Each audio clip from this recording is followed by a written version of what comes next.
جی، دوسری سورت کا آغاز سورت الانشقاق۔ سورت الانشقاق کے بارے میں ہمیں اس بات کا علم ہونا چاہیے کہ اس کا نام جو رکھا گیا، پہلی آیت سورت الانشقاق کا انشقت سے لیا گیا ہے، اور اس کا زمانہ نزول بالاتفاق تمام لوگوں کے نزدیک یہ مکی صورت ہے۔ عبداللہ ابن عباس اور عبداللہ ابن زبیر رضی اللہ عنہما سے یہ روایت مروی ہے۔ چنانچہ صحیح بخاری مسلم وغیرہ نے ابو رافع سے روایت کیا کہ میں نے ابو ہریرہ رضی اللہ عنہ کے ساتھ عشاء کی نماز پڑھی، انہوں نے اذا السماء انشقت پڑھی اور سجدہ کیا، اور کہا کہ میں نے نبی کریم صلی اللہ علیہ وسلم کے پیچھے سجدہ کیا، اس لیے سجدہ کرتا رہوں گا یہاں تک کہ ان سے جا ملوں۔ معلوم یہ ہوا کہ سورت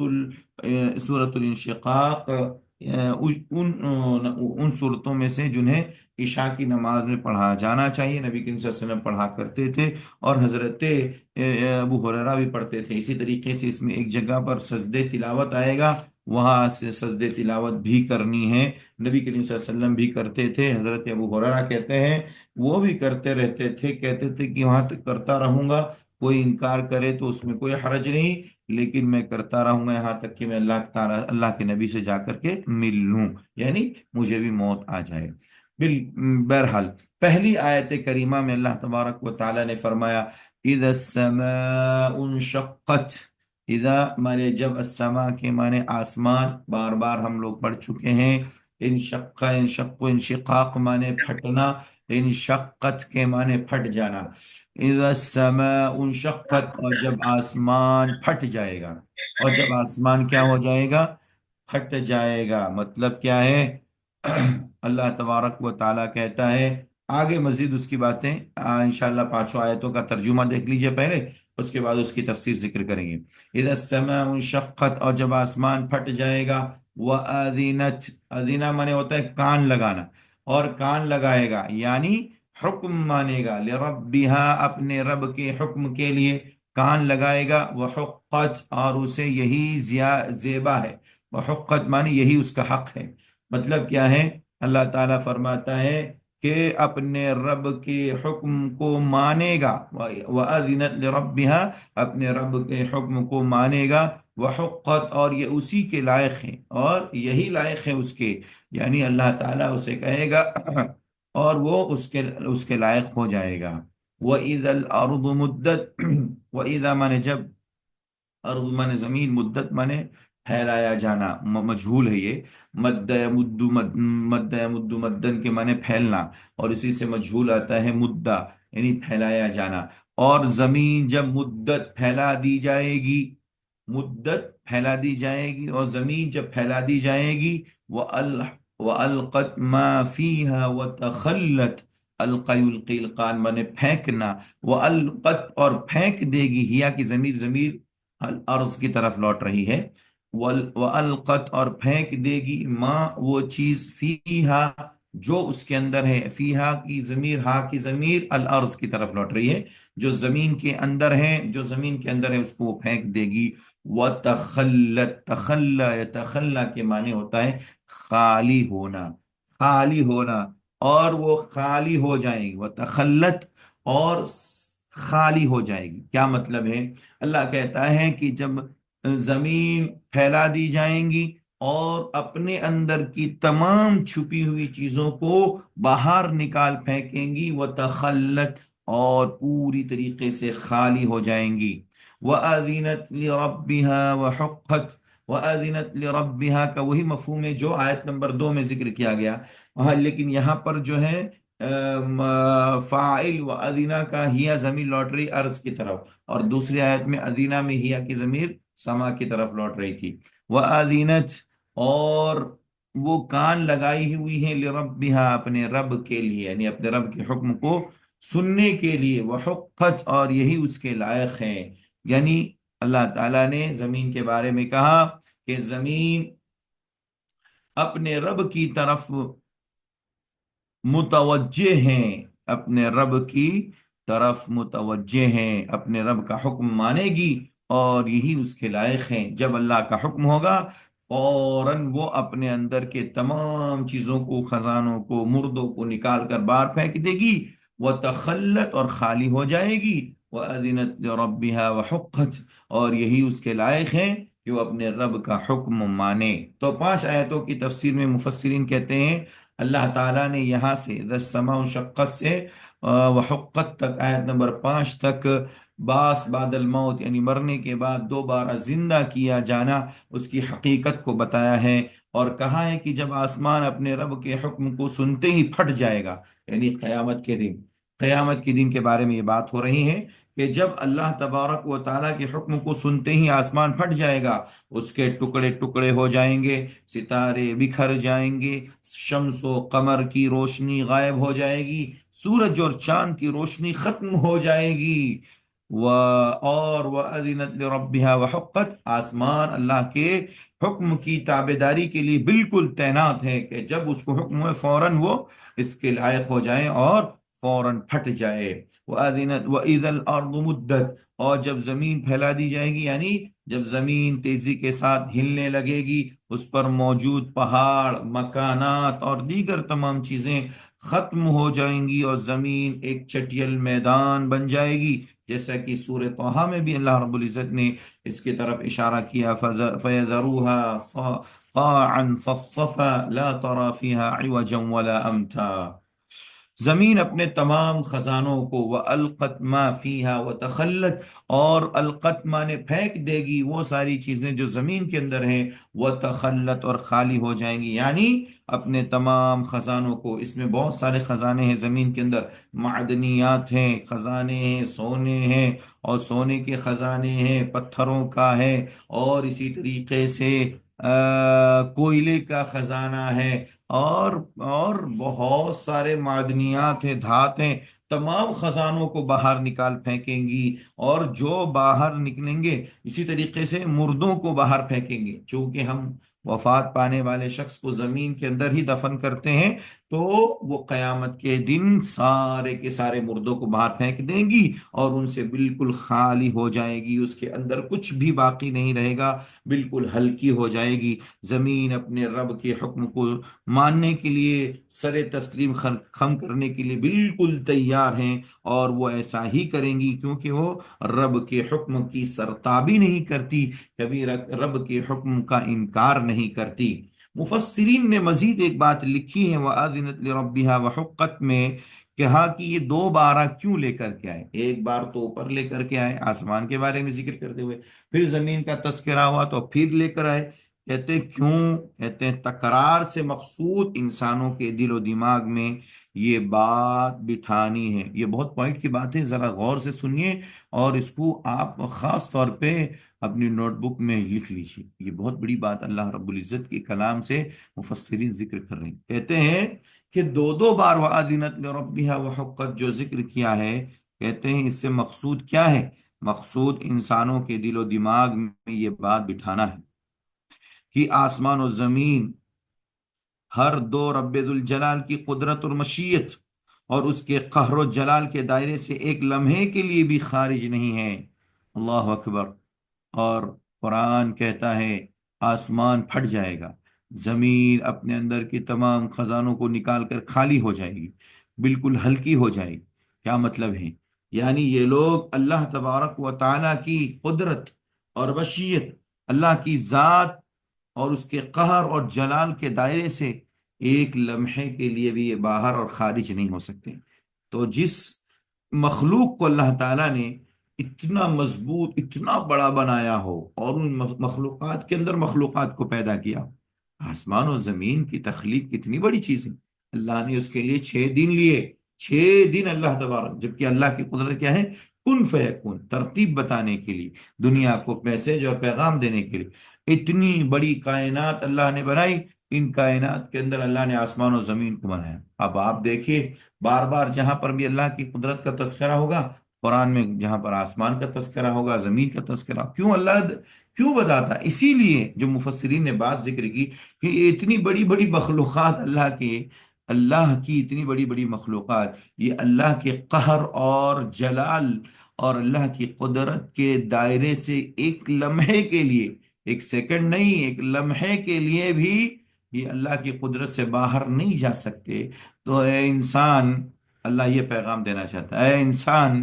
تو چھوٹا سا ہے، تیری مخلوق، تو مخلوق میں چھوٹا ہے، تیری عقل چھوٹی ہے، تیری سائز چھوٹی ہے، تیری جنس چھوٹی ہے، تو مخلوق میں سب سے چھوٹا ہے، پھر بھی تو آسمان و زمین کے مقابلے میں چھوٹا ہے۔ اتنی اکڑ کیوں دکھا رہا ہے، اور کیوں نہیں سمجھتا، اور اپنے رب کے حکم کو کیوں نہیں مانتا کہ قیامت قائم ہوں گی، اور قیامت کے دن سارے کے سارے لوگ جمع ہوں گے، اور اللہ تعالیٰ سب سے حساب و کتاب لے گا۔ اے کافر، اے مشرک، اے یہودی، اے عیسائی، اے منافق انسان، تجھے ذرا عقل نہیں ہے کہ اللہ کی بے زبان مخلوق آسمان، بے زبان مخلوق زمین، یہ اپنے رب کی حکم کی تابے داری کے لیے تیار ہیں، کان لگائے ہوئے ہیں، اور تجھے کان دیا گیا، اس میں پردے سماعت دیا گیا، سب کچھ سنتا ہے، تمام نبیوں اور رسولوں کی دعوتوں کو سنتا ہے، ان کے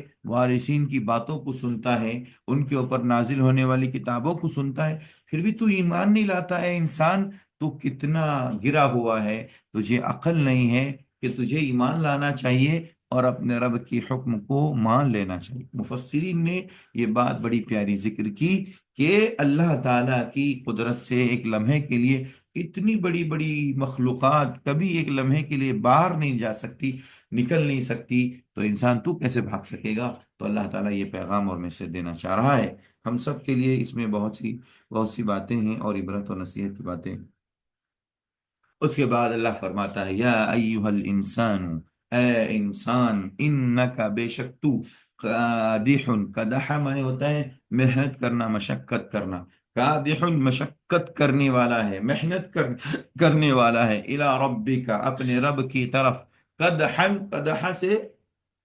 یہ مفعول ہے، اس مفعول کو مفعول مطلق کہا جاتا ہے۔ میں بار بار آپ لوگوں سے کہہ رہا ہوں، اگر سوال آیا تو آپ کو بتانے میں کوئی مشکل نہیں، اگر فعل آ گیا یا کوئی فاعل پہلے ذکر کیا گیا، اسی کے مادے سے اگر مفعول آتا ہے بعد میں، اس کو کہتے ہیں مفعول مطلق۔ یہاں پر قدحن منصوب کیوں ہے؟ مفعول مطلق کی وجہ سے، قادحن اور قدحن سیم ایک ہی مادے سے آئے ہوئے ہیں، اس کا معنی ہوتا ہے بہت زیادہ، ہم تاکید کرتے ہیں اس میں، خوب مشقت کرنے والا ہے، خوب محنت کرنے والا ہے اپنے رب کی طرف، فملاقی، پس تو ملنے والا ہے، ملاقی، لاقی یلاقی سے ہے، ملاقی ملنے والا، اللہ سے ملنے والا ہے، فالملاقی، پس تو اس کو ملنے والا، اس سے ملاقات کرنے والا ہے۔ تو اللہ کہتا ہے کہ انسان، تو اپنے رب کی طرف بہت مشقت کرنے والا ہے، فملاقی، پس تو اس سے ملنے والا ہے۔ کیا مطلب ہے؟ کہ انسان، تیری ساری تگ و دو، یہ سلیس ترجمہ ہے، ساری تگ و دو تجھے تیرے رب کی طرف لے جا رہی ہیں، ساری محنت تجھے تیرے رب کی طرف لے جا رہی ہیں، بالآخر تو اس سے ملنے والا ہے، فملاقی، بالآخر تو اس سے ملنے والا ہے۔ اس آیت کریمہ کی تفسیر میں مفسرین نے کئی باتیں ذکر کی، ذرا نوٹ کریں گے۔ کہا کہ اللہ تعالیٰ نے بنو نوع انسان کو مخاطب کر کے فرمایا کہ تمہاری زندگی جد و جہد و عمل، یعنی کوشش اور اسی طریقے سے عمل سے جڑی ہوئی ہے، عبارت ہے، کوششوں سے اور عمل سے جڑی ہوئی ہے۔ تم جب تک زندہ رہو گے، دن رات کوئی نہ کوئی کام کرتے رہو گے، چاہے وہ کام اچھا ہو یا برا، اور ساتھ ہی ساتھ تمہاری ہر سانس تمہیں موت سے قریب کرتی جاتی ہے، یہاں تک کہ ایک دن تمہاری موت آ جائے گی اور تم اپنے خالق حقیقی سے جا ملو گے۔ اس لیے تمہاری یہ کوشش ہونی چاہیے کہ تمہارا عمل ایسا ہو جو تمہیں رب کریم، رب العالمین کی ناراضگی سے بچائے، ورنہ تم روز قیامت ہلاک ہو جاؤ گے۔ بعض مفسرین نے فملاقی میں ہو کی ضمیر غائب کا مرجع مان کر کے قدح کو مانا ہے، جس کا معنی ہوتا ہے جہد و عمل، جہد و عمل۔ ایسی صورت میں مفہوم یہ ہوگا کہ انسان مرنے کے بعد تم اپنے عمل سے ضرور ملو گے، چاہے وہ اچھا ہو یا برا، اس لیے تم ایسا عمل کرنے کی کوشش کرو کہ رب العالمین تم سے راضی ہو جائے، اور تاکہ تم ہلاک نہ ہو جاؤ۔ تو دو باتیں مفسرین نے خاص طور پر فملاقیہ کی تفسیر میں ذکر کی، پہلی تفسیر کی روشنی میں فملاقیہ میں ہو کی ضمیر اللہ کی طرف، رب کی طرف لوٹ رہی ہے، یعنی تم دنیا میں جتنی محنتیں کر رہے ہو، چاہے وہ اچھے کام کے لیے کر رہے ہیں یا برے کام کے لیے، یہ جہد مسلسل جو تمہاری ہو رہی ہے، برابر تم کام کر رہے ہو، کوششیں کر رہے ہو، یہ ایک نہ ایک دن تمہیں اپنے رب سے ملانے والی ہے، یعنی تمہاری موت آئے گی تو اپنے رب سے ملو گے، پھر وہاں پر اچھے برے سارے کاموں کا تمہیں بدلہ دیا جائے گا۔ ایک تفسیر تو یہ ہے۔ فملاقیہ کی دوسری تفسیر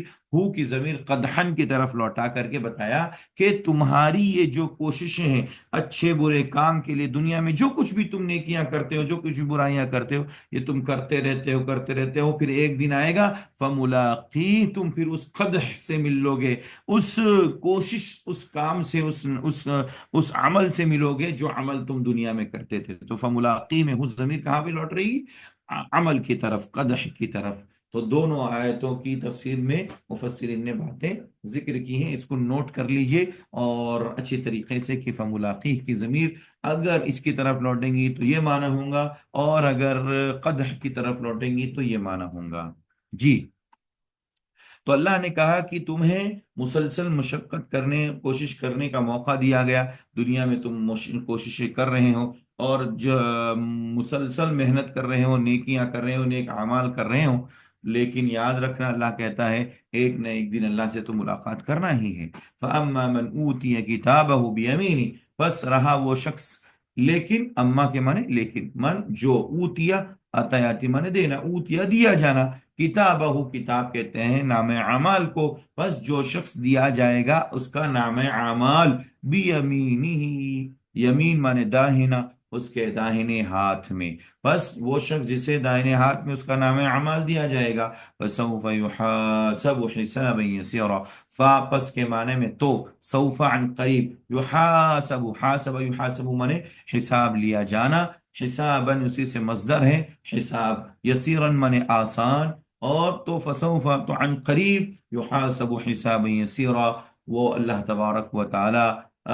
اس بندے کا حساب لے گا، یعنی اللہ کہتا ہے عن قریب اس بندے کا آسان حساب لیا جائے گا، جس کے ہاتھ میں، جس کے دائیں ہاتھ میں اس کا نام اعمال دیا جائے گا تو اس کا حساب بہت آسان لیا جائے گا۔ حدیث میں نبی کریم صلی اللہ علیہ وسلم نے فرمایا کہ مومنین کا، اس کا، مومنین کا حساب و کتاب قیامت کے دن، ظہر سے عصر کے بیچ میں جو وقفہ ہے نا، بس اتنے وقفے میں اللہ تعالی ہمارا حساب لے لے گا۔ اللہ ہم سب انہی لوگوں میں سے شامل فرما دے۔ اللہم حاسبنی حسابا یسیرا، آمین یا رب العالمین۔ ورنہ کافروں کے بارے میں کہا گیا، نبی صلی اللہ علیہ وسلم نے حدیث میں فرمایا کہ اگر ان